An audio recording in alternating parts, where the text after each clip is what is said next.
Well, good afternoon. I'm glad that everybody's here, and if you're expecting to see Bill Buckner, I am not he. You know, Bill sends his regrets for not being able to attend today, but on behalf of the Noble Research Institute, on behalf of all of our sponsors, it is a pleasure for me to be able to be here today and welcome you to the second biennial, make sure I get it right, Great Plains Fire Summit. I keep wanting to say Oklahoma, and I know that's not quite right, but we do want to welcome you here to the Great Plains Fire Summit here in Ardmore, Oklahoma.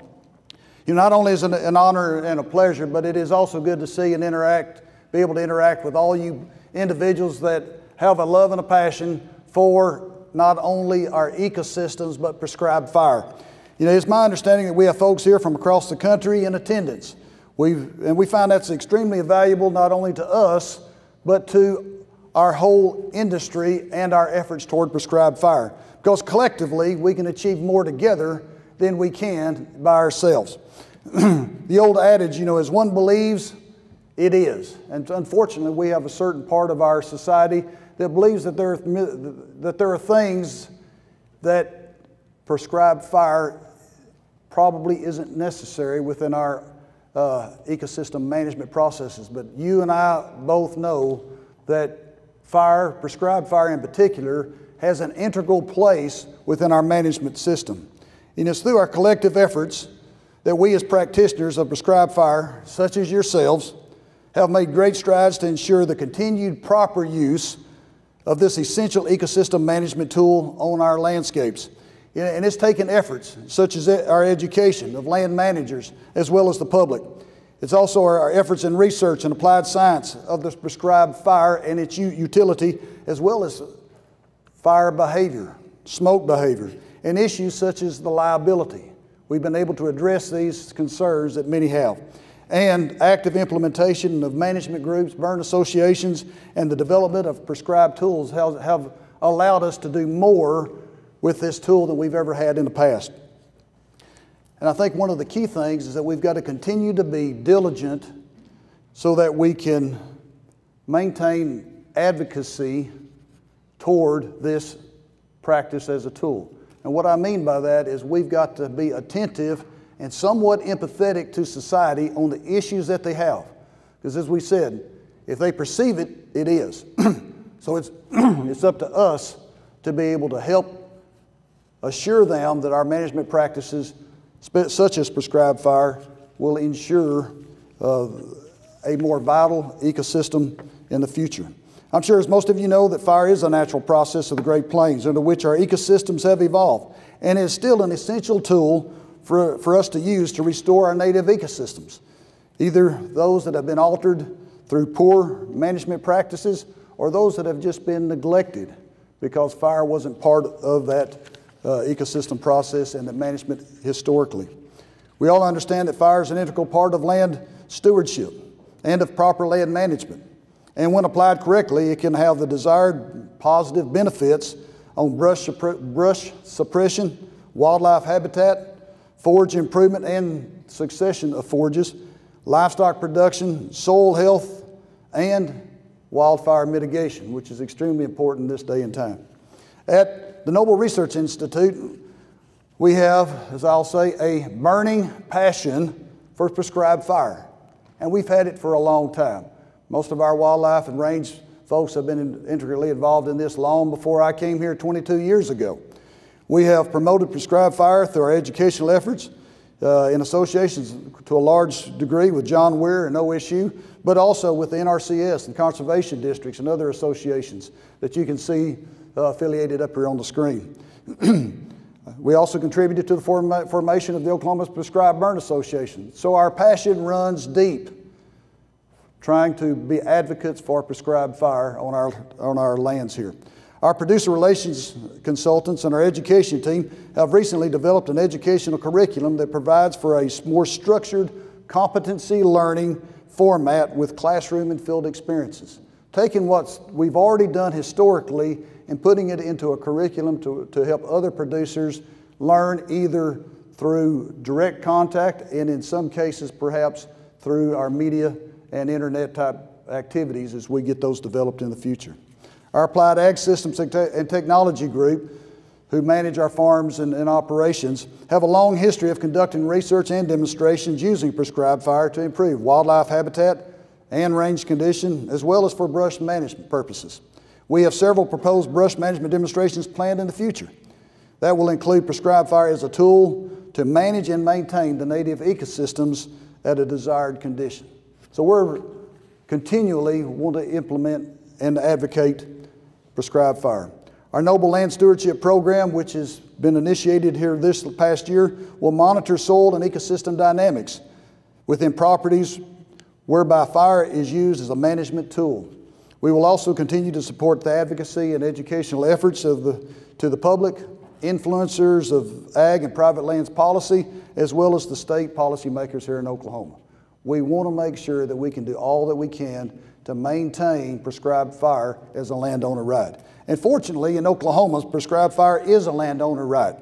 It is our desire for it to remain so in Oklahoma and hopefully see that right extended to other states where they do not have that capability. However, science-based knowledge is a key. That is the reason why we are here. That's the reason why you are here. It is through knowledge that we continue to acquire from the work conducted on behalf of our institutions such as the University of Nebraska, K-State, Texas A&M and their AgriLife, as well as the Natural Resource Institute, the Noble Research Institute, the NRCS, the GLCI, Conservation Districts, and a whole list of people that I did not mention right up here. They're all important, and we all have a part to play. But through this community, we're able to use and promote prescribed fire to share within ourselves collectively and exchange this information while becoming more knowledgeable advocates and more knowledgeable practitioners. Both are important. And we can therefore ensure that the continued right to use prescribed fire as an irreplaceable, and I emphasize irreplaceable, management tool to influence our native ecosystems is in a manner desirable for and in complement to proper land stewardship, both for us as landowners and for society. I think those key points are important. The next few days will be filled with information most relevant to those of us interested in the use of prescribed fire as a tool in our ecosystem management toolbox. You will hear industry leaders from Florida, Nebraska, Kansas, Oklahoma, and Texas presenting the state of the art, the science, and the practice of prescribed fire. The agenda covers the most critical topics of prescribed fire, from application to implementation to social issues and liability, all of which we've got to be attentive to. Weather appears to be favorable for our planned outdoor activities tomorrow, and with that being the case, you all, I was going to say y'all, I guess that's still appropriate here in Oklahoma, y'all have all the makings of an outstanding summit. So therefore, welcome and have a great summit.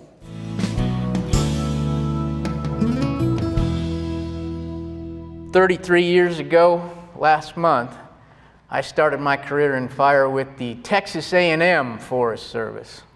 There in Jacksonville, Texas, I worked for them. And I started with forestry, and I was pretty convinced I wasn't ever going to leave Wisconsin. But when Texas introduced me to fire, I knew I had found my passion for my career. And so now, 33 years later, I spent 31 years in Florida, retired from the state of Florida, and decided to go and I think God's got a hint and I'm going to learn patience, because I have learned in my 6 weeks with the U.S. Forest Service that things move just a little bit slower than I was used to when I was with the St. Johns River Water Management District. But John invited me here last spring, and so I'm going to focus not on the duties of my current job, but on what I used to do for the Water Management District. And I picked that photograph because many people think fire and water are opposite bookends. And for us, they actually blend together and help mold the ecosystems for which I was responsible. And I'm going to talk to you about my participation for 26 years at the Water Management District in building a program that managed fire on a landscape. And we started with 2 drip torches and 3 people. And we built into a program where you heard our statistics, and we completed prescribed fires on 600,000 acres. And I can say we did that successfully. Not because we met all of our goals and burned every acre we wanted to, but because when we finished those 600,000 acres, at the end of shift, everybody went home, and the worst incident we had was we burned up a four-wheeler. So I consider that a success.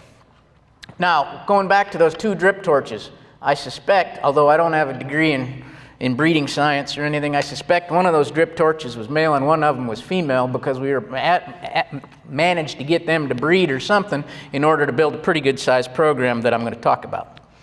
So, figuring that you were all into range, and I wanted to use one of my favorite pictures. The horse's name is Jeff.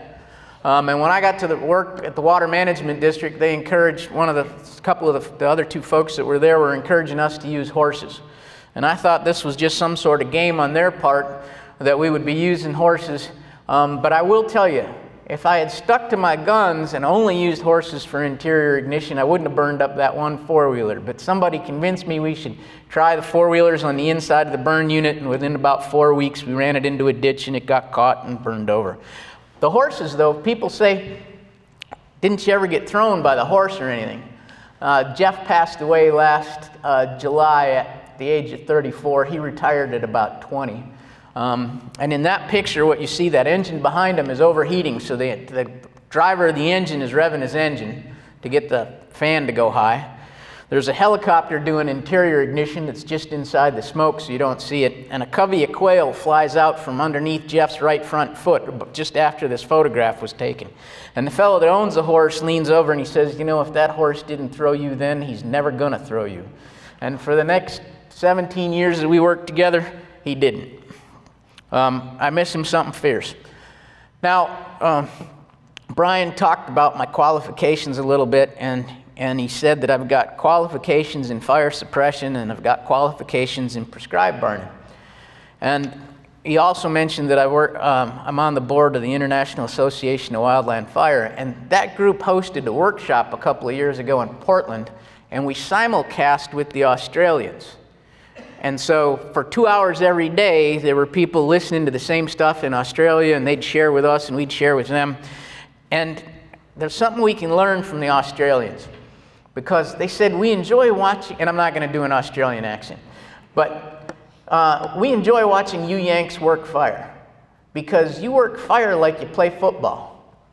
You got an offense team and you got a defense team. And they change depending on whether you got the ball or not. Whether we're intending to use fire as a tool or we're trying to get it roped back into where it's supposed to be, suppression. He said, we in Australia work fire like we play football. It's the same people on the field either way. And so I really want to encourage us as we're going forward, because I encounter this a fair amount where, you know, the suppression side doesn't want to talk to the prescribed fire side, and they think the other one's strange and have preferences and whatever else. I really think we need to do a better job of blending it and look at it from the Australian perspective of it's all one team and keep the same people on the field. All right, what is a water management district and where is it? Well, in the 70s, they realized that they might run out of water around Tampa and Miami, so they created these 5 water management districts, and they got funny shaped boundaries because the boundary of the district is decided upon by which way water flows. And so I was working for that green one up there in the northeast corner, and they're all excited because they got a river that flows north. It starts down there around Vero Beach, and it works its way up and comes out around Jacksonville.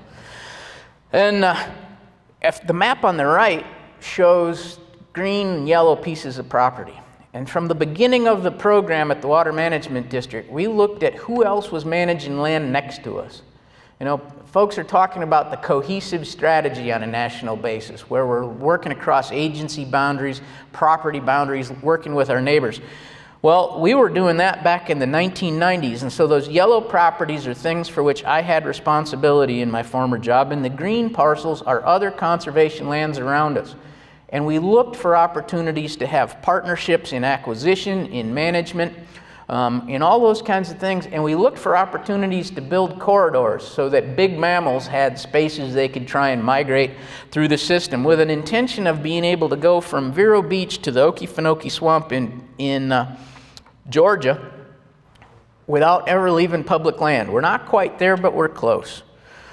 And so we looked for partnerships. We had lead management responsibility on 420,000 acres. We had cooperative relationship on another 200,000 acres, typically with other public entities. And then we had conservation easements on over a little over 100,000 acres with private landowners, where they had sold us the development rights on the property, but we worked with them to continue to manage the land the way they wanted to manage the land.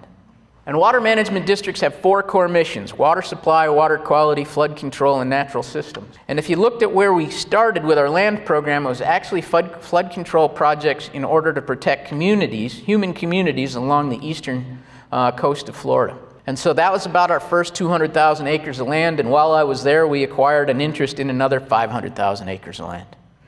And you can see, even down there, the prescribed burn I picked to talk about natural systems. Many of our wetland systems are requiring fire. Even those cypress systems have a longer fire rotation but require fire on a periodic basis in order to sustain them. And if we quantify that, this is a breakdown of all the lands that we manage on that 420,000 acres. 70% of it's wet, so that's sort of from 3 o'clock to noon on that map, from 3 to 12. And 70% is fire dependent, and that's from 12 on around to about 9 o'clock. And so, obviously, if we're going to be successful at managing those lands, we're going to have a pretty extensive fire program.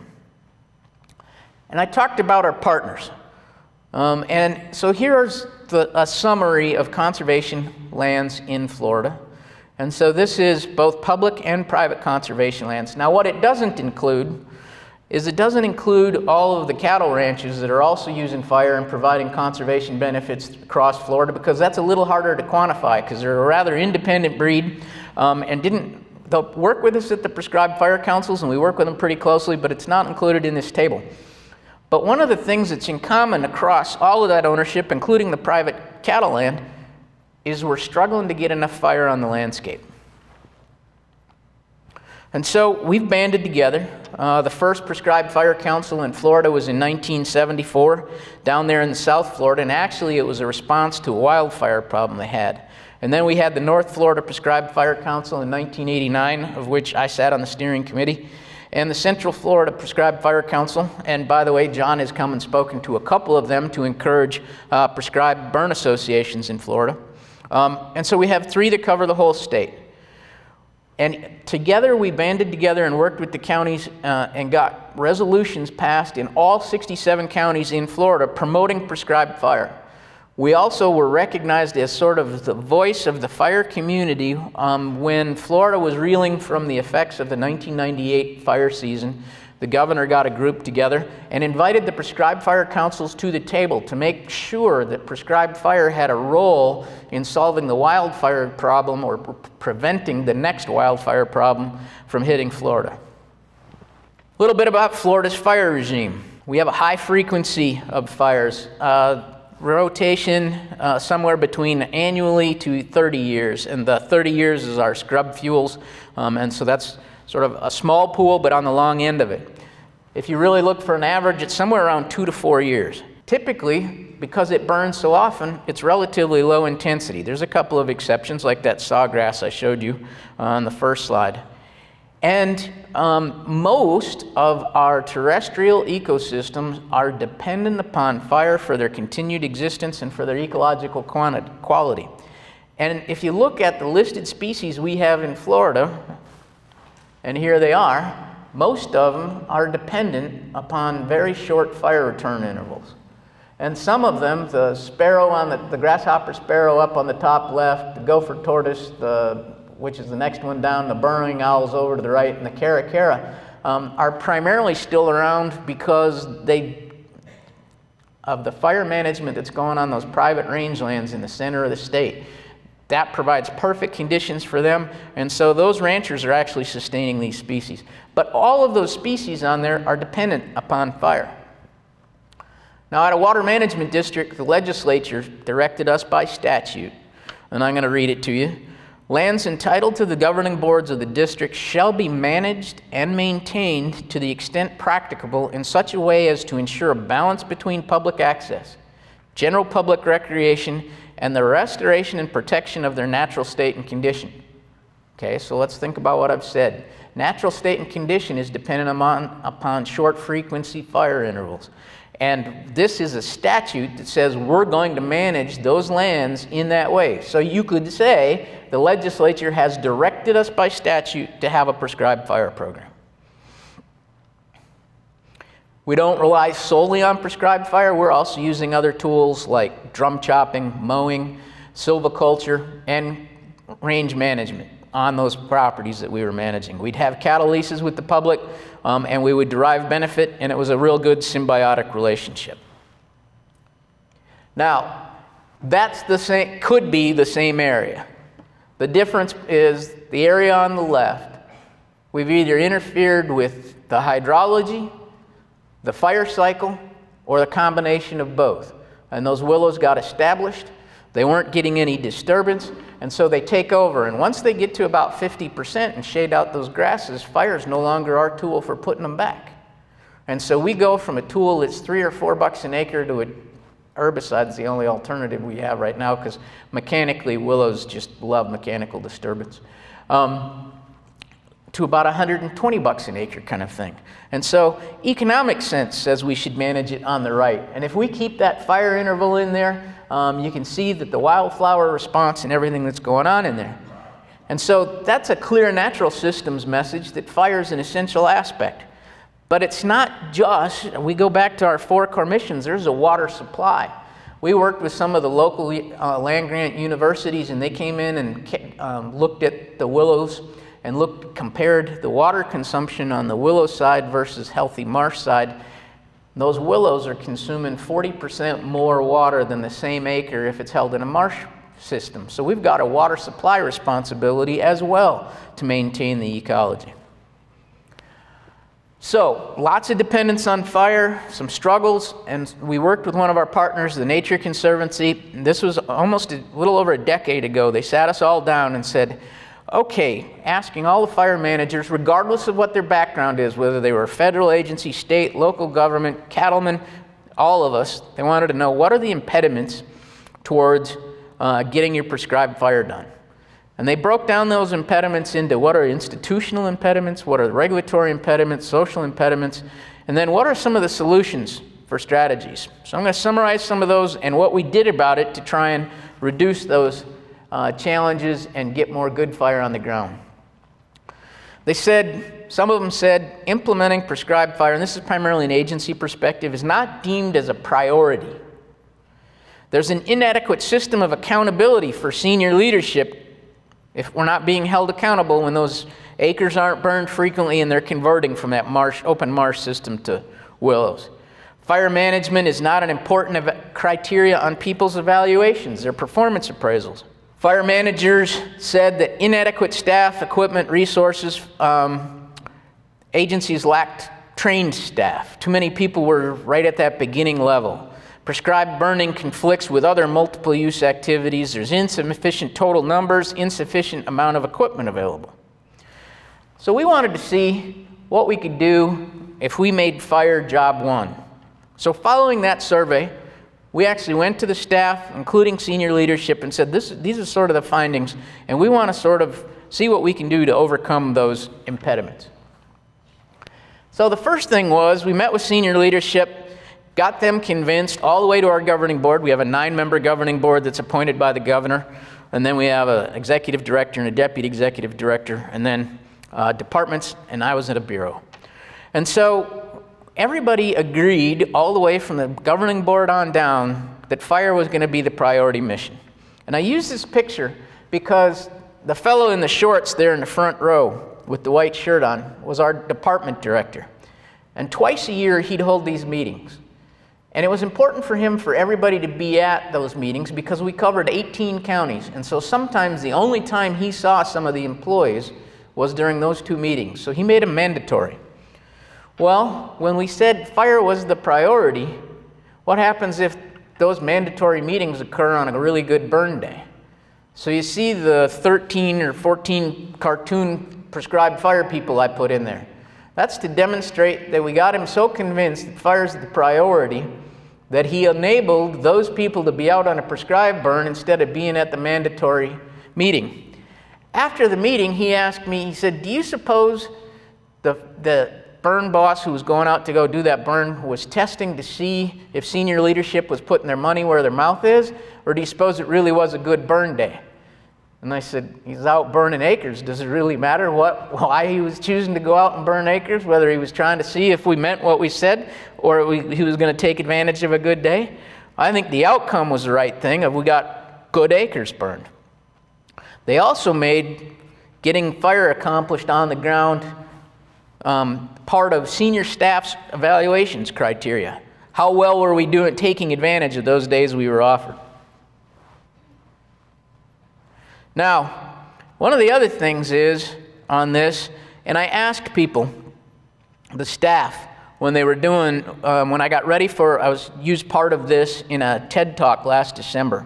And so I said to the staff, what's important to you about the leadership we get that enables you to get more work done, prescribed burning? And some of them said, senior leadership gets the whole picture and is able to maneuver politically within the organization and beyond to help let the staff focus on their mission. They say that we were sort of buffering them from the unnecessary distractions that enabled them to focus on what they were doing at the ground level. My boss heard that and he said, so we're the guard to their running back. And based on my new location, you can tell which football team I picked in order to do that. And they said, the staff said, it's important for future leaders to spend time in the field gaining the experience and understanding how the things work so that when they get up to senior roles of senior leadership, they can represent the field staff about how things work and help provide that buffer. The other thing they said was leadership provides a culture of bias towards action as opposed to a bias towards fear of making the wrong decision. John and I went out for dinner last night, and he was talking about some places that and because of the success with the prescribed burn associations, John gets invited to go to a lot of places and help teach other people how to have it. And he said sometimes when he goes places, people struggle to get started because they're all worried about the liability perspective. They're worried about taking risk. And understand something, choosing to do nothing also has problems and has risk. If you look at our willow problem in that slide, choosing to do nothing causes those marsh acres to become willow acres. We lose water, we lose ecological habitat, and it costs us more money to try and bring it back. So there's risk associated with not doing something as well. But our leadership has provided a situation in which we want to make decisions of getting things done rather than being afraid to try. They also said, and there's a whole bunch of pictures of me in different fire situations, and they said it was really important to them that I continue to go to the field with them as their bureau chief, because then I had a feeling for what's really going on today, not what was going on back in the days when my primary duty was to carry a drip torch. And they said because it's important to have senior management in the trenches often enough to maintain a current connection to the field, because the fastest way to kill your fire program is to have senior leadership that has no idea why you do what you do. And I talked about making it part of our evaluation, and so I made up this lovely little chart. The yellow polygon indicates how many acres we should burn if everything was going right and every single acre had fire often enough to keep it on rotation. The blue bars are how many acres of prescribed burning we did, and the red bars are how many acres of wildfire occurred. And I want to point out a couple of things. During my tenure, I never got my blue bars to reach the top of my yellow polygon. That was my goal all the time. That's what our focus was.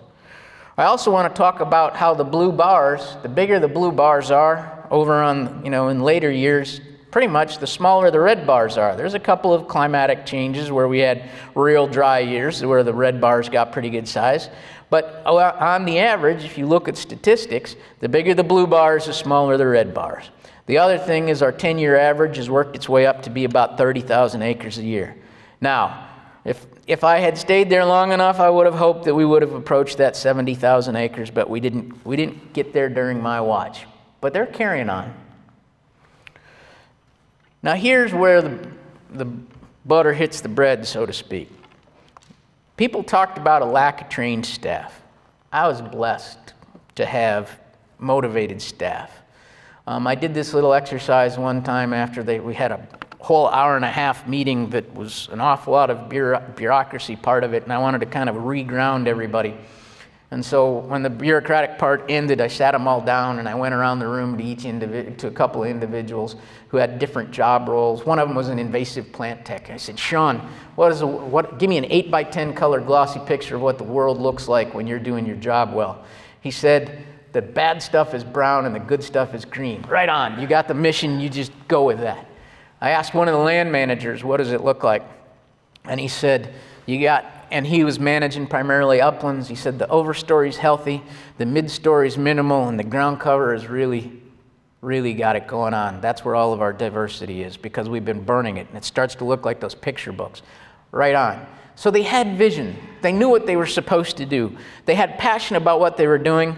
We empowered them to do their jobs, and we tried to buffer them from the bureaucracy of what was going on. And because, apparently that's a rare thing, because those people stayed there.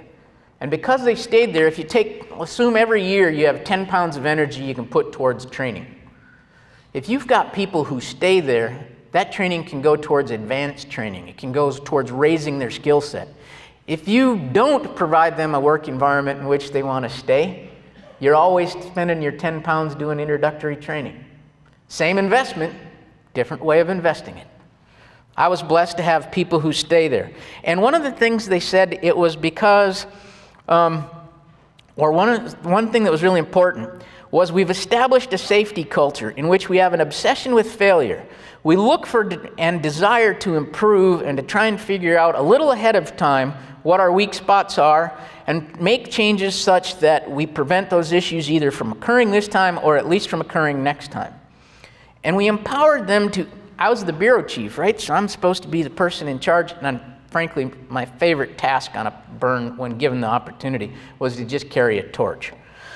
So I was working for a division soup on a prescribed burn. We got out there and it was a little too damp, and so we tried lighting at 9 o'clock and it wouldn't go. And somewhere in the process, I took off my hard hat and I put on my baseball hat while we were waiting for it to dry out.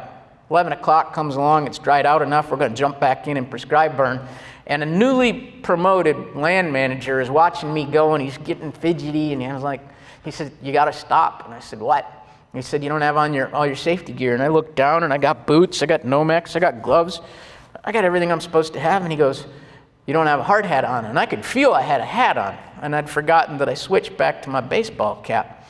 And he pointed it out, and I said, good. And I called out on the radio, and I announced to everybody on the prescribed burn that the division soup just told the bureau chief, who was carrying a drip torch, that he didn't have his hard hat on. And I thought I was trying to reinforce amongst the group that we're each responsible for each other, and that was the appropriate response.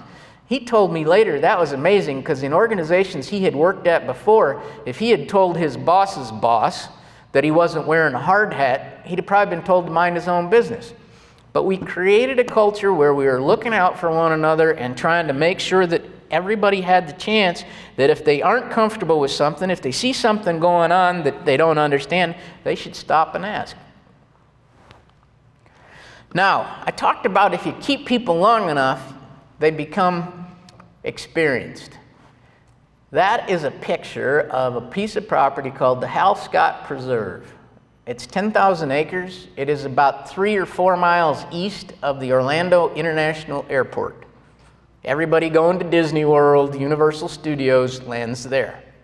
The highway on the south is Highway 528. It's essentially an interstate. It's a tollway, speed limit 70 miles an hour.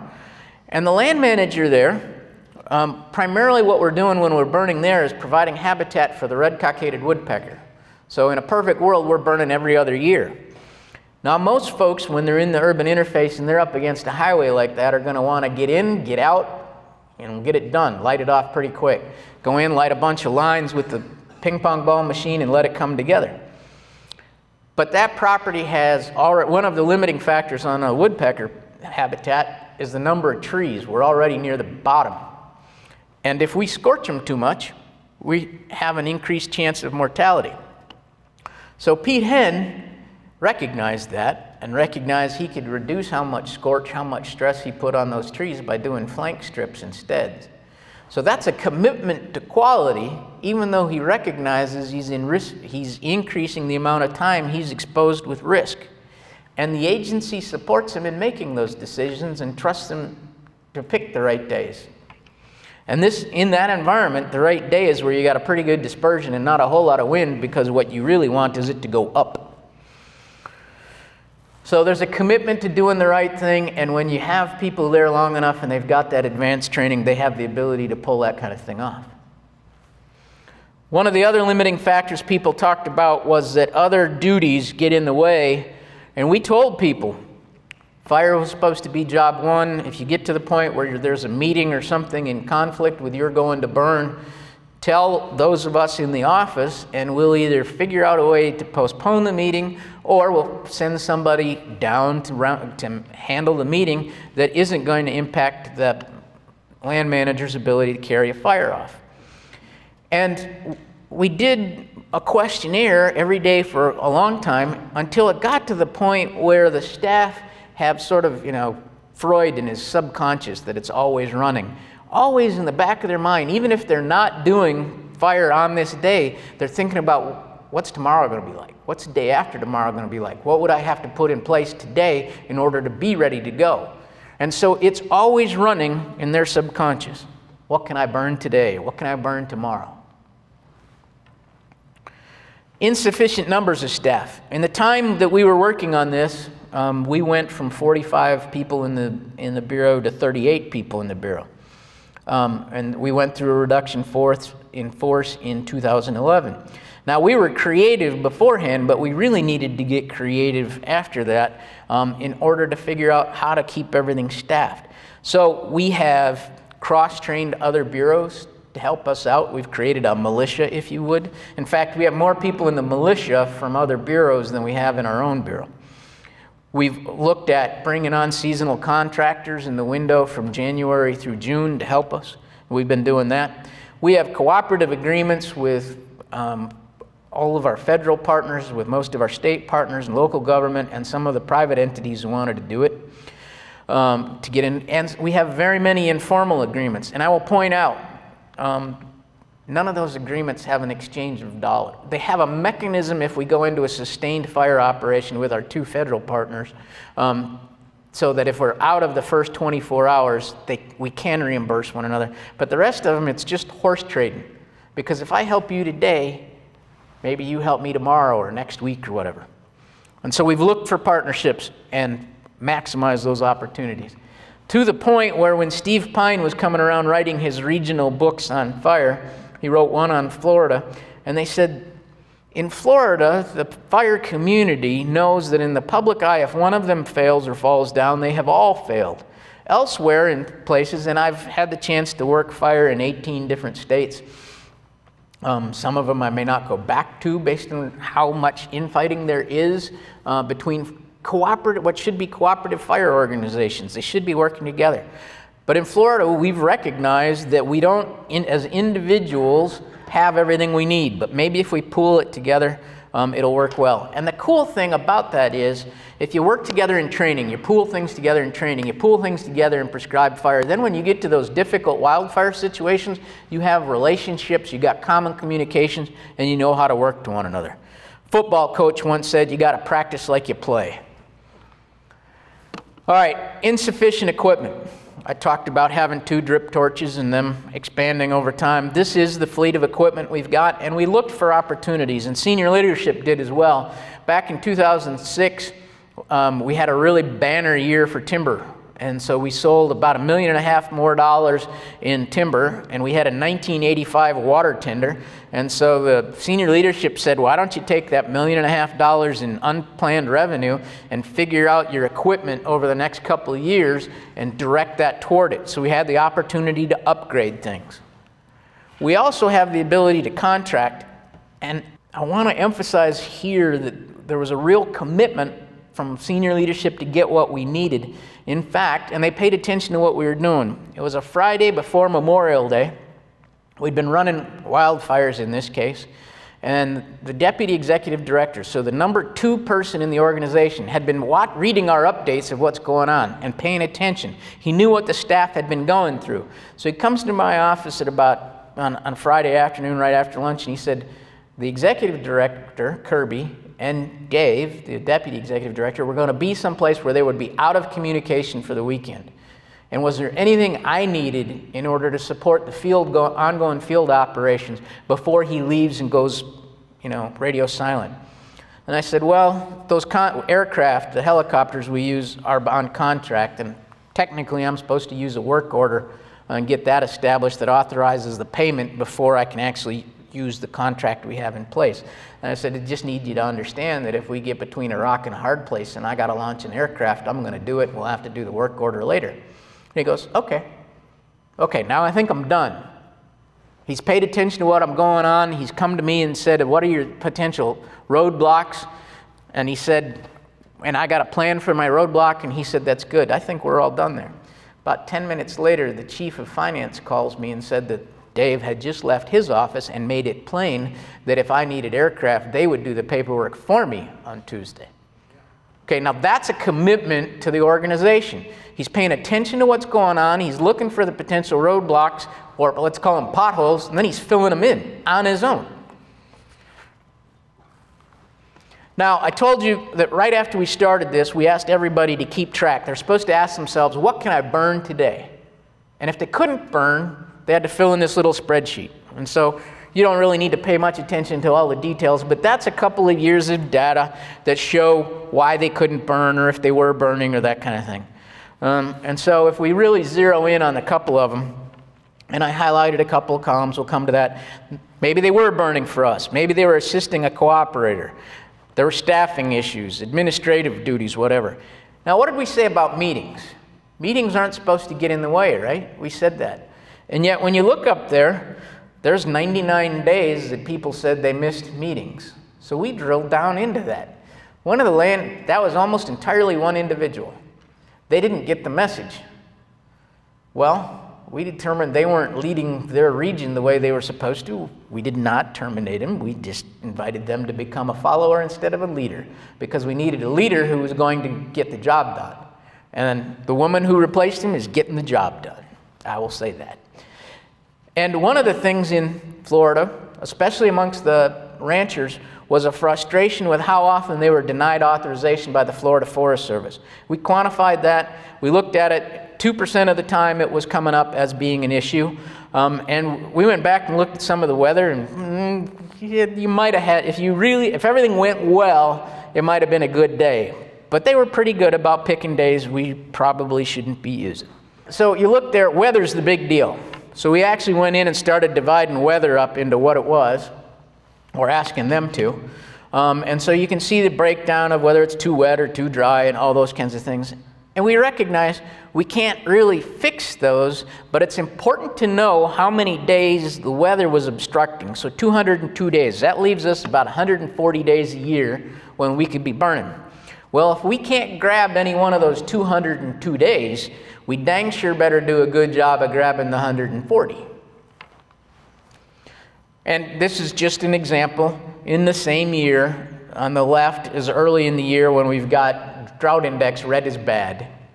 And then you can see Hurricane Irma over on the right. And it just talks, this slide emphasizes, since we can't fix the weather, we can't be ho-hum on those other 140 days, we're going to have to go after this with zeal.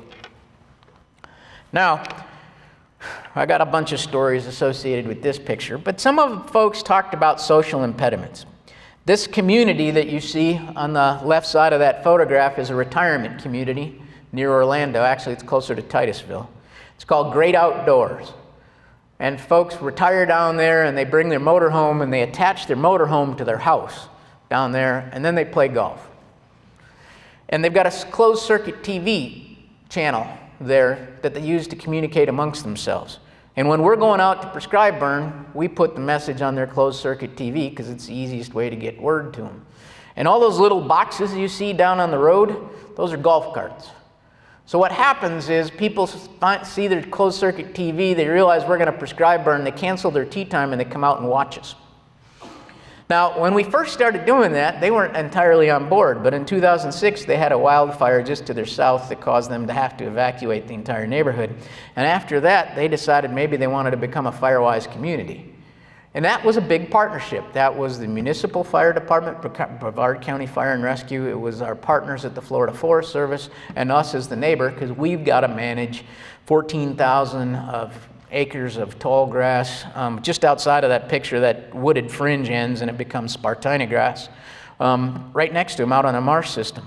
So they became a fire-wise community, and suddenly things got easier. Communication was more effective. They were supportive. Now, the other story is right after we got a new governor, they assigned a liaison to come down and talk to us water management districts and try and learn what we did and encourage us to go in certain directions. And one of the things they assigned us was some metrics. And one of the metrics was cost per acre prescribed burning. And this went on for about 9 months, and finally I was invited to one of the meetings where our liaison was there, and I said, Lenny, I'm curious, why are you so focused on cost per acre of prescribed burning? He said, because we want you to compete. Compete with who for what? He said, we want you to compete with the other 4 districts to have the cheapest burn. I said, well, that's flawed logic. I said, for several reasons. First one is, I don't compete with the other districts. Our organization competes with ourselves. And what we're looking for is, did we do a better job of making sure we used every single day that was available this year than we did last year? Did we leave fewer days on the table? Did we get more done on an annual basis? Those are the kinds of things we're looking to compete with. I said, the second thing is, and I showed him this picture, and I said, when we're doing this burn, the way we get cheap is we decide we're not taking one of the engines we need, or we're not taking a dozer unit we need, or we're not going to have this many people because we're trying to strive for cheap. And I said, and then if you find out you really did need what you didn't bring, you went from cheap to expensive in a heartbeat. He looked at the picture and he said, how can you burn next to all those old people with emphysema? That was what he got out of it. So anyway, we stay focused on competing with ourselves about making sure we're using every single day, but we communicate with our neighbors. Here's another example. This is up near Jacksonville. There's 200 of those condos along the edge of the property, and we're burning right next to them in a sandhill community that should be burned every 2 years. You can see how close we get. And when they complain, they're not complaining about why are we burning. If you look in the picture in the right, way in the background, you can see a guy on our side of the fire line talking to somebody on the other side of the fence, and he's complaining that the burn zone, which you can see in the left side of your photograph, the left side of the slide, is burned more often than his. In fact, it's like 4 years to get back into his, and it's every 2 years on the other one, and he wanted to know why. And it's just the way the winds align in a little different angle on the piece of property. But here we've got a neighbor in a very urban environment who has come to understand what we're doing and why, and is concerned that we're not doing it often enough. How do we get there? Well, we make sure and communicate with them. The sign on the left tells them that the property is managed with prescribed fire to maintain its ecology and reduce the risk of wildfire. And the kiosk on the right is in there. We tell the story. So people who visit the property or live next to the property understand what we're doing and why. And we have found if they understand, if we have the opportunity to chat with them, it makes a big difference. And I know John's put some of these signs together, and you're doing the same thing here. And I think that's fabulous.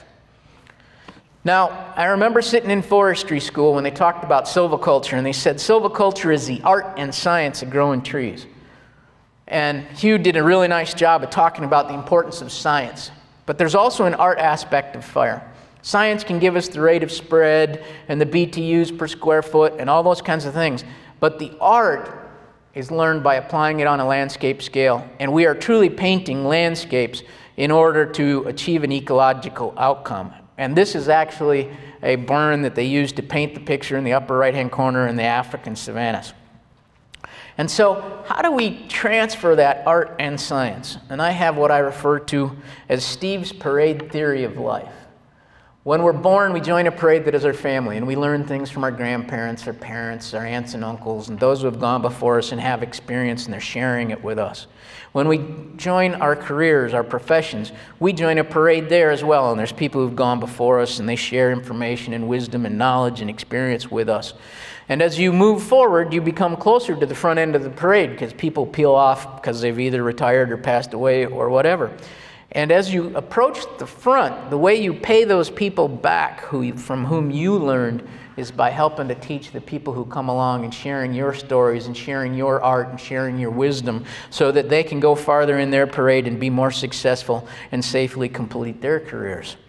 And so when I get to Wisconsin and I'm working for the Forest Service and people here, I moved from Florida and I had this cool opportunity to be part of that kind of team, they look at me like I have absolutely lost my mind. Why did I do it? Because if those who can don't, who goes to front the lead? So it's part of my parade theory of life. I moved up there because the eastern region of the U.S. Forest Service is trying to put an emphasis of getting fire back on the land. The previous objectives the year before last were 30,000 acres. Last year that we just finished up yesterday, I guess, was 200,000 acres, and all expectations are next year we're going to 230,000 acres in the region. Now, that may not sound like a whole lot to you all because you guys are burning huge amounts of acres, but it's a big jump from 30,000, and I have the opportunity to help lead them do that.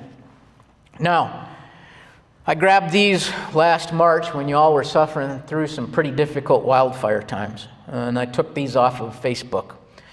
And one of the things as I was preparing this and I was having a chance to talk with the former staff, they said it's important to have patience when we're managing ecosystems because we didn't get a screwed up ecosystem by missing one burn rotation. And so we're probably not going to get it back by one burn rotation. We're going to have patience. But in order to do that, we're going to have to temper the patience with some passion. And we're going to have to make sure we're looking at every opportunity. And so here you go. I worked on, one of the training things I did was a cooperative engine academy. And so we use the word cadre. And somebody asked me one time what the word cadre meant. And I said, well, it's the group of instructors who come and help the students learn this material. And so I actually looked it up. And it said, you know, a group of leaders around whom you can build a network of an organization to train and learn. Or it could be this, a group of zealots working towards a goal of a revolutionary party. And I think that shows more passion.